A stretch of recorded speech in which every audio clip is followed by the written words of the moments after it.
Gary tells the story of a little boy who vanished from a picnic area late fall one year. Now, in addition to this little boy having a mental disability, he also had a physical disability.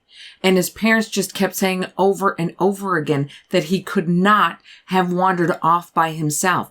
It was impossible for him to have wandered off by himself. Somebody had to have taken him. Now, Gary says they searched for that little boy for weeks, going miles outside of the area that they thought he could be. But it was like he was never there. Even the dogs couldn't pick up a scent, not even in the picnic area where he'd been with his family. And suspicion fell on the parents, but they were totally devastated. So it became pretty clear quickly that they had nothing to do with this. The search was concluded about a month later with no traces of the boy having been found. Now, fast forward to late winter.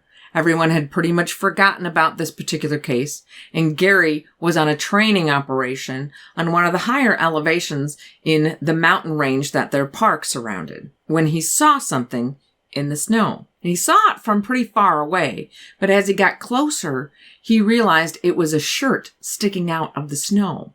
And because of the distinctive pattern on the shirt, he immediately recognized it as the shirt that the little boy from back in the fall was supposedly wearing. So Gary starts looking around, and about 20 yards away, he finds the body of the little boy. But he says there's no way that this kid has been dead for very long, even though he'd been missing for 3 months. And the little boy was curled up around something. And when Gary kind of brushed the snow off to see what it was, he couldn't believe it.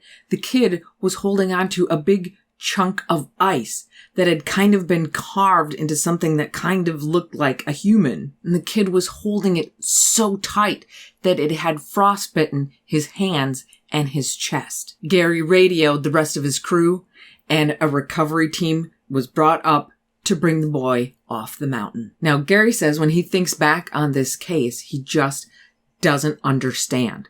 How can a physically handicapped child disappear for 3 months and show up 50 miles away at the top of a mountain? Not to mention the fact that there was no food, not even water, found in the boy's system. He said it's like something just snatched him from the face of the earth, held him in suspended animation for 3 months, and then dropped him back down in the snow to die of exposure.